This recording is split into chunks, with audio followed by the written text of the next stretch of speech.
Hi guys, so this lecture we are going to be covering sound beams and resolution. Now sound beams, you're probably like, oh my god, how much more can we learn about sound?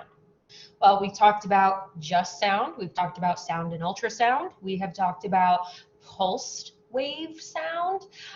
So now we are talking about when we are sending in a sound beam in use for clinical imaging. How does it behave? How do we look at the different parts of it, right? So let's get into that. And then we're going to finish off with our resolution. Resolution is a really big part of our scanning technique, so it's important for us to be aware of how what we are doing affects that resolution. So we'll get there. But sound beams and clinical imaging. So what are we going to learn today? We are going to learn about the overall shape of a sound beam, what the different regions of the sound beam are, and how we get to those different regions, how that sound behaves in that particular region, what characteristics of our active element can determine those characteristics of the beam, and what characteristics of that active element are going to determine the degree to which the beam spreads. So how does that beam continue to travel based off of our active element or our crystal? So we're kind of pulling in some stuff from our last lecture here. So the sound beam shape, we have probably up until this point just thought that there is no shape to a sound beam, right? It travels in a forward line. It's a longitudinal wave. We have amplitudes. We have the intensity of a sound wave, but we haven't really learned about the sound beam itself. So when we are sending in multiple pulsed sound waves, they're going to be traveling as a beam, right? So they're going to be traveling kind of like when you see an army marching, right? It's in rows, they're all moving at the same speed, they're all moving at the same cadence. So sound beam is kind of like that, with those multiple pulsed sound waves being sent in at the same time. So as sound travels, the width of that beam is going to change. Our widest width of the beam, so our beam is going to be the widest right when it comes out of that transducer. So that's going to be our starting point where we see that beam at its widest diameter. Now the beam width at this starting point is going to be the same as our transducer diameter. So when we think about it, our sound waves are coming from those active elements in the transducer, right? Those active elements span the width of that transducer interface. So that beam width is going to equate to that transducer width or that transducer diameter. As it travels into the body, it's going to progressively become more narrow until it reaches the smallest diameter. We're going to learn about what that is in a second. And then once it reaches that smallest diameter, it's then going to expand or diverge outward again. So let's learn about those different regions. So we have the anatomy of a sound beam, right? There are 5 different regions to this sound beam, and these all make up what is known as the beam profile. So the general consensus or characteristics of what this sound beam is going to look like is going to be determined by these 5 different regions. So we have our focus, near zone, our focal length or our zone, our near zone length, our far zone, and our focal zone. So these are going to be the 5 regions that we're going to be learning about. Now, one of these we've already kind of talked a little bit about, and that is our focus. So this is also known as our focal point. We know that this is something that we can actually adjust on our system, but on a more primitive, basic level, the focus of the sound beam is going to be where that beam reaches its narrowest diameter. So as we said, it's going to be widest at the transducer interface or at the starting point, and it's going to progressively become more narrow as it travels. Now, we haven't talked about the characteristics that are going to affect that length that it takes for it to reach its narrowmost point, but for right now, the most narrow point of our sound beam, where everything starts to converge, is known as our focus. The width of the sound beam at the focus is going to be half the width of the beam as it's leaving that starting point or as it's leaving the transducer. So we determine the focus being at its narrowest point when it is half of that original width from the starting point in the transducer. Now we have our near zone. This is also known as our near field or our Fresnel zone. That tends to be a big registry question. And this is the region from the original starting point of our sound beam, so at our transducer, all the way until it reaches the point of the focus. So that half diameter, that narrowest point of the sound beam, our focus. Now, our beam, as we know, in that near zone is going to gradually start to become more narrow. And then we have our focal length. So this is talking, this is also known as our focal depth or our near zone length. And this is talking about the distance that it takes from the transducer to reach the focus. So if we are looking at something in units of distance or distance measurements of some sort, we know that we are talking about our focal length. So the region itself is called our near zone, but if we are looking to put a value on it and we are looking to evaluate it in terms of distance from the starting point to the nearest point, that is our focal length. Next, we have our far zone. So this is going to be from our focus all the way to where the beam starts to diverge. So our far zone is known as our far field or our Fraunhofer zone. So Fresnel and Fraunhofer, very interesting names. But this is the region that starts at the focus and extends all the way to where the beam starts to spread outward. So at the beginning of the far zone, which is going to be our focus, the beam is still going to be at its narrowmost point, right? It's still going to be at 1/2 of the original width of the transducer. And from that point, as it continues to travel in the far zone, it's going to become bigger, wider, and start to expand. So it does the opposite of what the near zone does, right? The near zone over that distance becomes narrower, and our far zone over that distance becomes wider. Our sound beam becomes wider. We determine the end of the far zone when the beam is 2 near zone lengths from the transducer, and at that point it's going to reach its full width again. So if we have greater than 2 near zone lengths, it's going to become wider than that active element original diameter. So what does this mean, right? We can determine our far zone based off of distance, but we can also say that after that 2 length zone, we are now going to be at a sound beam divergence, meaning that diameter of the sound beam is going to be wider than the original diameter of the transducer and of that original sound beam. We also have our focal zone. So this is going to be the region that kind of surrounds the focus where the beam is relatively narrow, but we're not just talking about the focus here.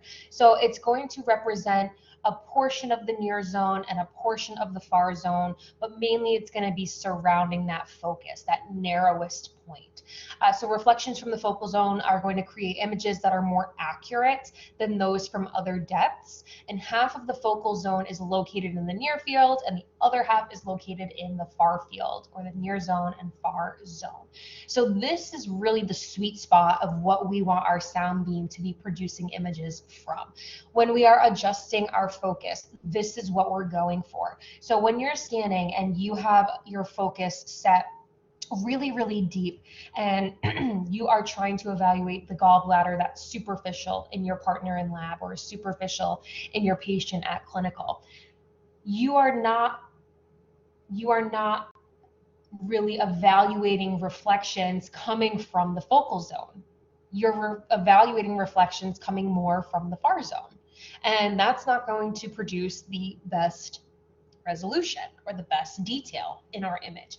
We want to get our accurate images, and our accurate images are going to come from boundaries that sit in the focal zone, because our sound beam is narrowest at that point, so it leaves less room for error.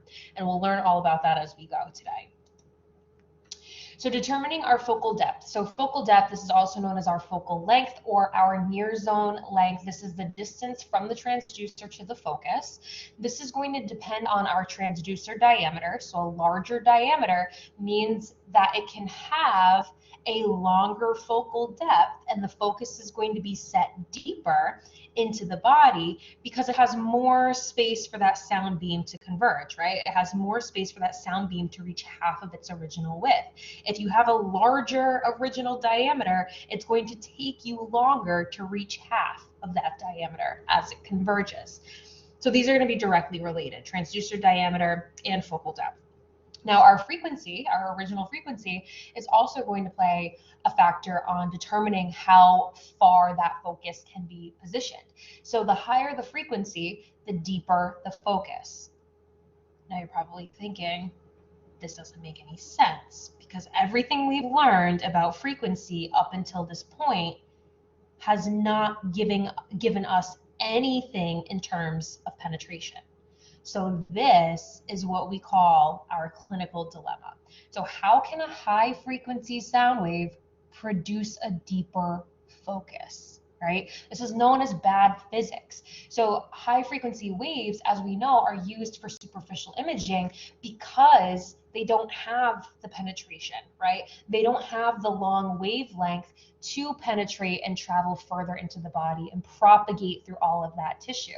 So this is our clinical dilemma. How are we doing this, right? How can we adjust for this? How are we getting high original frequencies that are producing a deeper focus? So manufacturers actually create small diameter, high frequency crystals, and this creates a shallow focus with a high frequency. So this is what we are using in clinical ultrasound. We are using these manufactured transducers where they've kind of manipulated the active element in the transducer to produce high frequency original sound waves that also produce a shallow focus. So naturally, high frequency sound waves are going to produce a deeper focus, but we are compensating for that in terms of what we are using in the clinical world. Manufacturers have kind of worked around that and have created these active element crystals that are better for us to use in imaging, right? So they have the high frequency sound wave,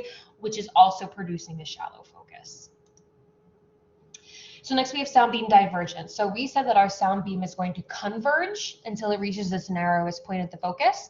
And then once it reaches that focus, it's going to diverge. So it's going to expand, right? So beam divergence really is just describing that gradual spread of the beam in the far field. This is going to be determined by also our transducer diameter and our frequency.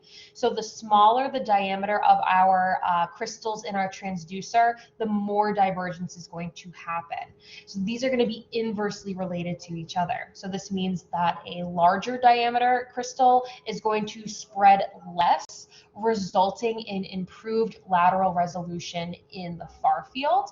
And that's really kind of what we want. So we don't want to have to rely solely on looking at reflections of boundaries in the far zone. We do still want to use reflections that are occurring in the near zone. Sorry, I meant the focal zone a second ago. We don't want to rely solely on the focal zone. We want to be able to use near zone reflections and far zone reflections, but we need to make sure that they are still giving us accurate resolution or accurate image detail. So the larger those diameter, the larger the transducer diameter, the less divergence we are going to have in the far zone, meaning the more lateral resolution we have, and ultimately that is better for our image. So we have a nice diagram of what that looks like on the next slide, so just bear with me for a second. Also frequency of sound, these are also going to be inversely related to each other. So the lower frequency sound waves are actually going to spread more, and the higher frequency waves are going to spread less, resulting in improved lateral resolution in the far zone as well. So let's take a look at why that is. So we see on our top picture, we see that we have a less wide, and that color doesn't really help us that much, does it? We have a less wide transducer diameter, right? So our original sound beam is going to be less wide than this one, right? The one on the bottom has a wider transducer diameter.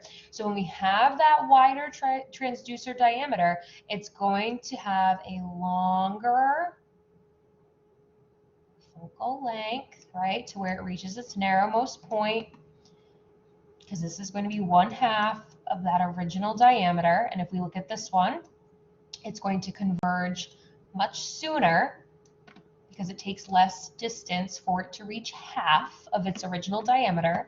But then once it reaches that focus in the narrower diameter, it spreads a lot more rapidly. It diverges a lot more rapidly.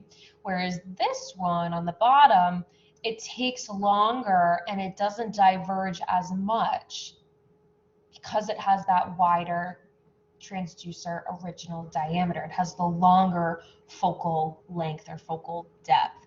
Now, when we have less divergence and less spread of the beam, our resolution is going to be better. Everything is a little bit more uniform, right? Whereas our top example, these reflections that are occurring here are drastically going to appear different than the reflections occurring here or in our focal zone, right? So these reflections are going to be very different and have less resolution. So let's get into that resolution a little bit more. So now we talked about all the regions of our sound beam, and we've talked about how different regions are going to, or different factors are going to affect our lateral resolution. Now let's talk about axial resolution first. So mainly we have these two types of resolution, axial and lateral. Axial resolution is going to be the ability of our system to be able to display two structures that are positioned very closely next to each other when those structures are parallel to the sound beam's main axis. So you're probably thinking, what does that mean? We do have a diagram. We will get there. Okay, so we will be able to see what that means when those two structures are parallel to the original sound beam axis. Now, this means that the reflectors are going to be positioned one in front of the other that are in line with the sound beam. So what is the minimum distance that two structures that are positioned one in front of the other, how far can they be apart and still produce two separate echoes on our image? Now, the closer they are together, the less likely we are to be able to see two separate findings on our picture. Okay, so the further apart they are from each other, the more likely we are to see them as two separate structures. But as we have those reflections or those structures positioned farther from each other, that's not going to give us great detail either. So we want to be able to separately image or get separate reflections on our image of structures that are positioned really close to each other in terms of being front and back to each other, right? That's going to give us detail of every single little millimeter in the body.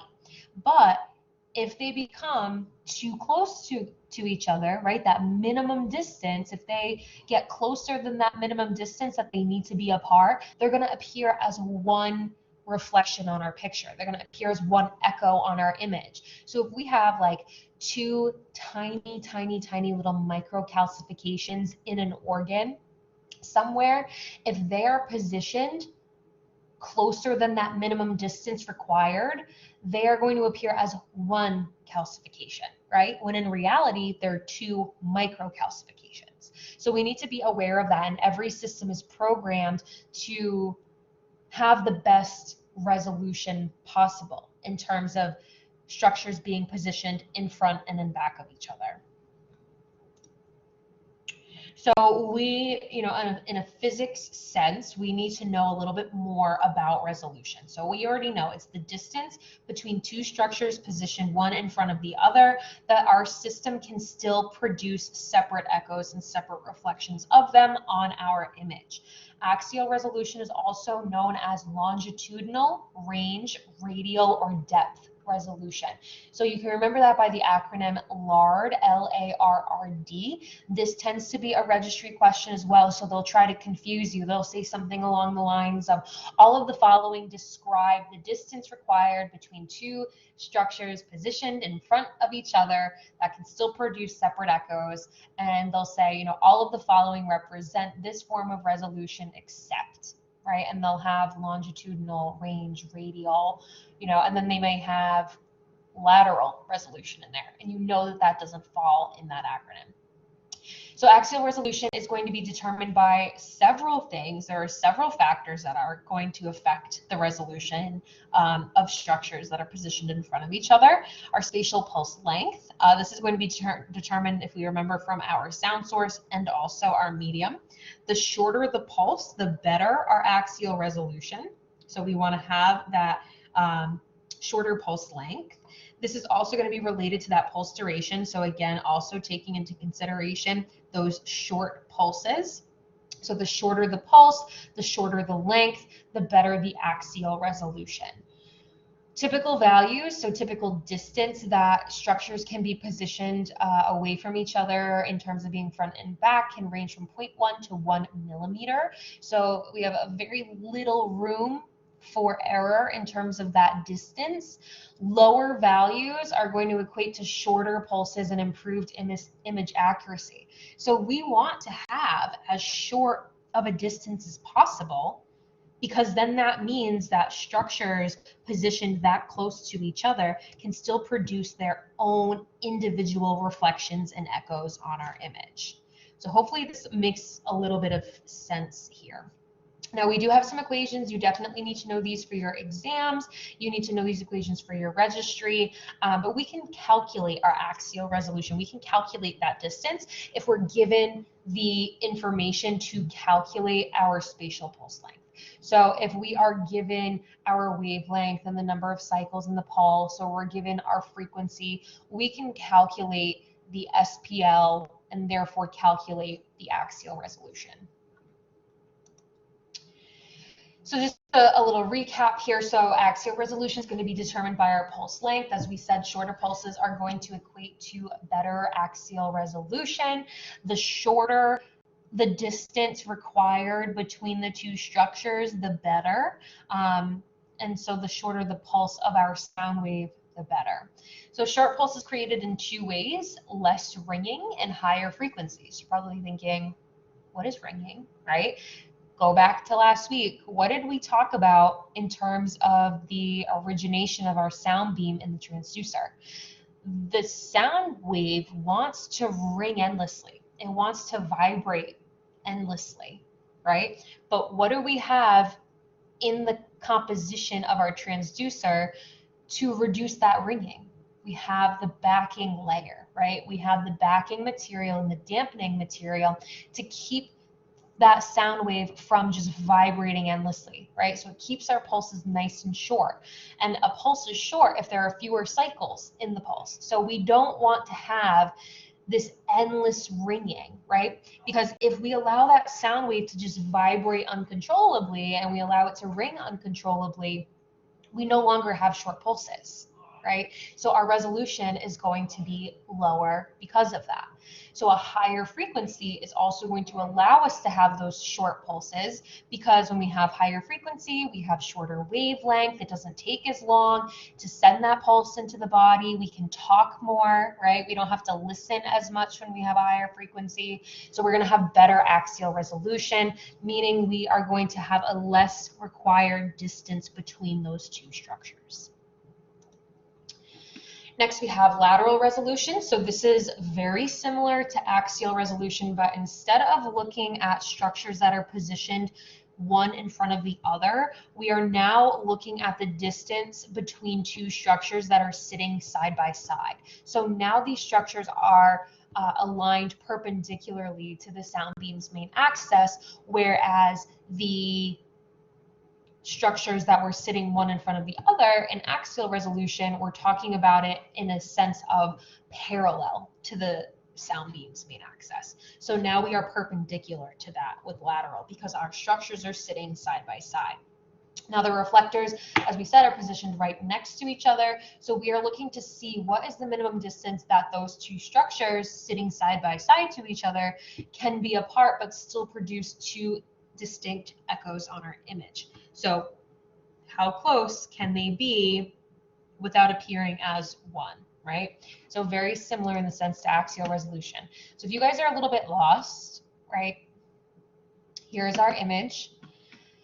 We want to be able to see every little piece of tissue in our organ, right? We want to see all the borders of our organs, but then we also want to see that internal architecture. We want to see the internal composition. We want to be able to evaluate the borders of our organ, right? So when we are sending our sound beam in and we're waiting for those reflections and we're waiting to see what that resolution and the detail of our picture is going to look like, and if we're only getting reflections from one structure in this part of the liver, right, we're going to be missing out on the information of the tissue that's sitting right next to it if we have bad axial resolution of our system. So we want to see that two structures that are sitting side by side or one in front of the other in a millimeter, they're a millimeter from each other. We want to be able to have them represent themselves on the picture. If our system has poor resolution, or our transducers and our system have poor resolution, they're only going to appear as one. So we're either going to miss small tumors or miss small findings because the tissue right next to it is only being represented as one echo on our image. And we're no longer seeing the structure right next to it or the structure right behind it. So we want the least amount of distance between two structures possible that the system can still process them as two separate reflections. So lateral resolution, as we said, distance between two structures positioned side by side that can still produce their own echoes on our image. This is also known as angular, transverse, or azimuthal resolution. It's a little geometry term for you there. And it goes by the acronym LATA, L-A-T-A. Again, another big registry question. Again, this is going to be determined by a few things. So the width of our sound beam, right? Also the width of our diameter, if we're talking about the width of our sound beam. Our narrower beams are going to have better resolution, and the beam diameter is going to change with depth, and lateral resolution will change with that depth as well. So let's continue talking about this, and then we do have a nice diagram and a few slides. So lateral resolution is going to be best at the focus where the sound beam is the narrowest. So this is why we want to be set appropriately with the boundaries that we are trying to evaluate while we're scanning. We want to be putting our focus at the level of the anatomy that we are trying to get great pictures of.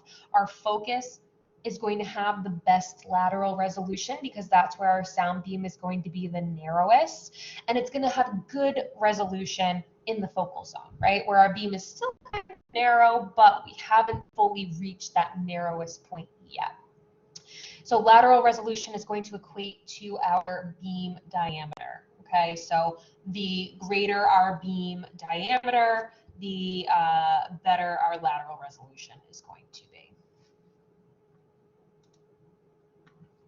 So axial and lateral resolution in comparison, axial is better than lateral resolution because the ultrasound pulses are required to be shorter than they are wide, and it's going to result in lower axial resolution value than lateral resolution value.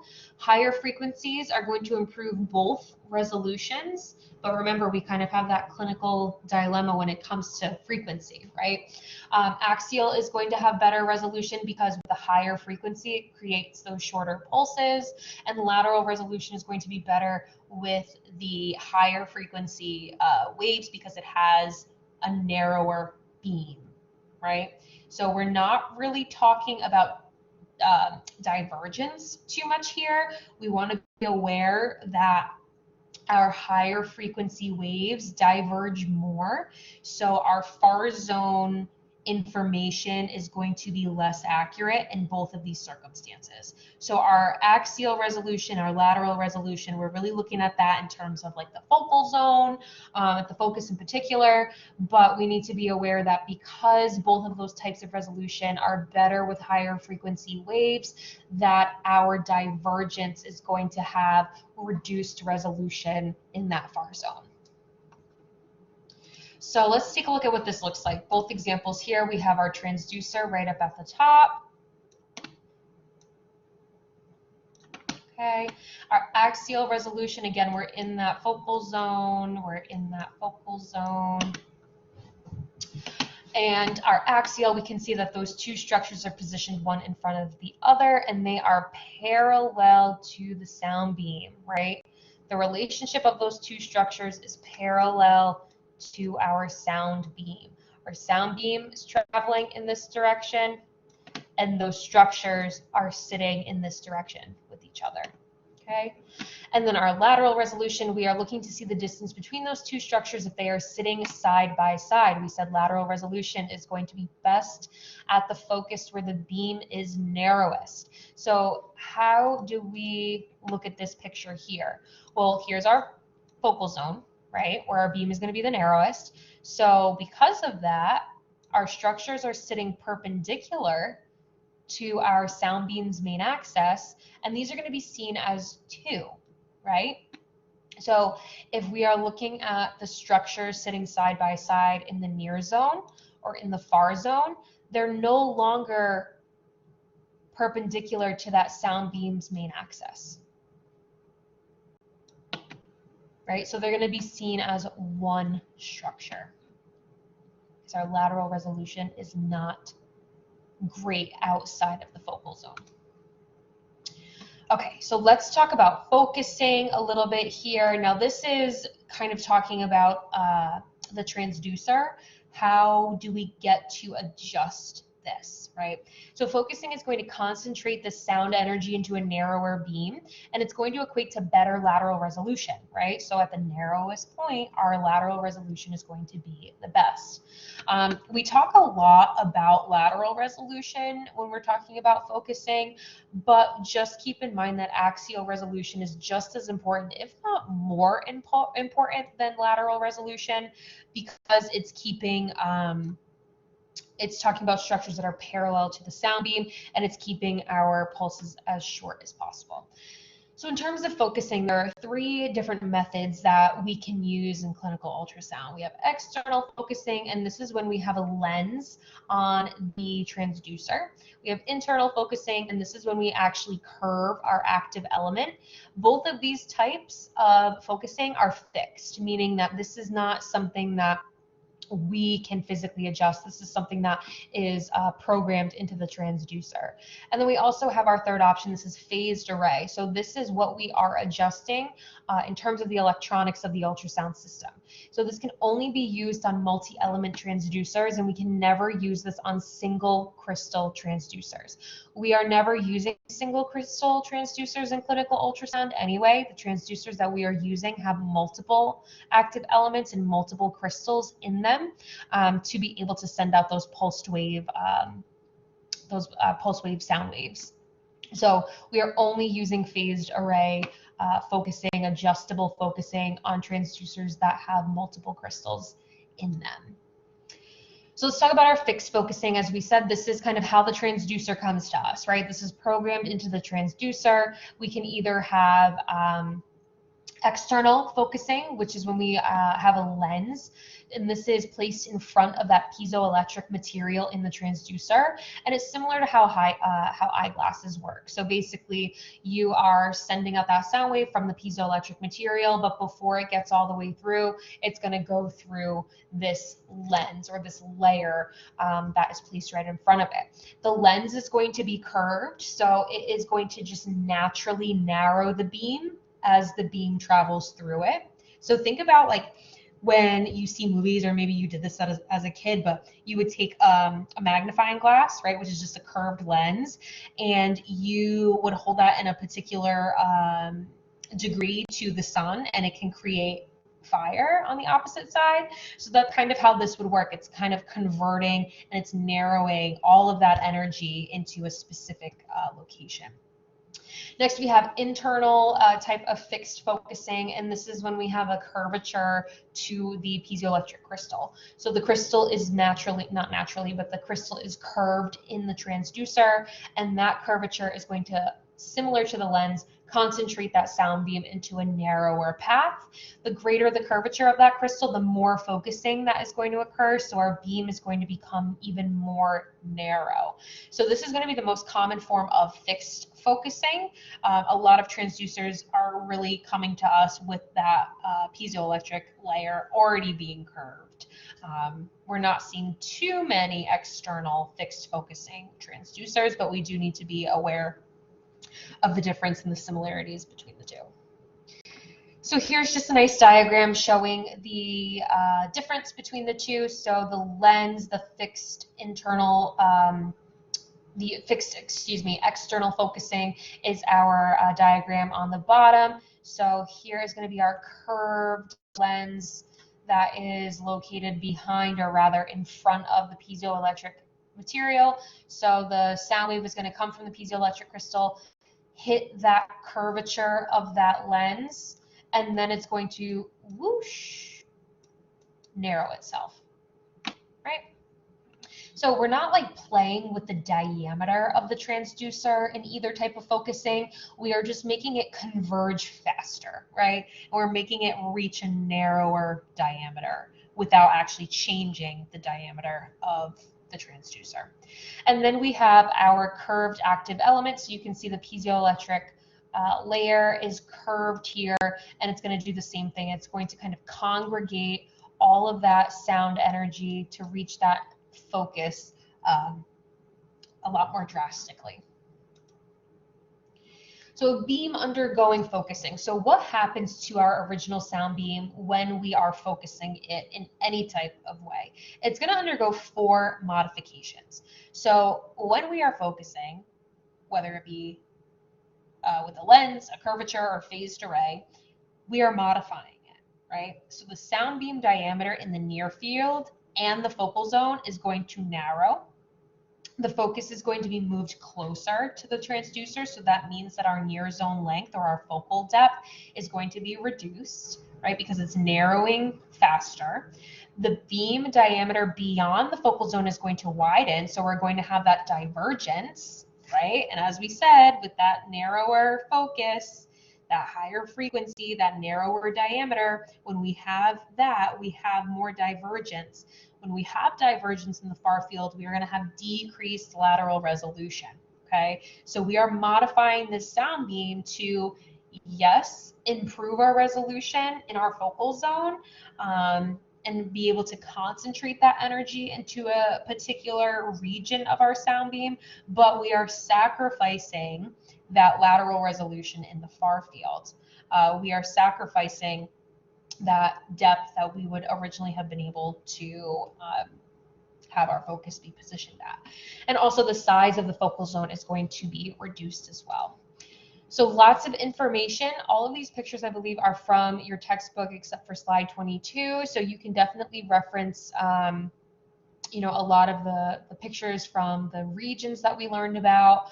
Not too much information on this, but the quiz from last week's lecture will also, the information rather from last week's lecture will also be included in this module's quiz. So just keep in mind you have about 4 chapters worth of material in one quiz. If you have any questions about this stuff, please feel free to reach out to me. We're still in the very abstract part of this course, so I don't expect this stuff to come easily or naturally to you guys, so please feel free to reach out with any questions or if you need clarification on anything. This stuff is still kind of boring. It does get a little bit more exciting when we get into hemodynamics and we get into Doppler a little bit more. We get into image displays. Things get a little bit more interesting, but until then, just kind of hang in there and bear with me, and please do not feel scared to ask any questions about anything.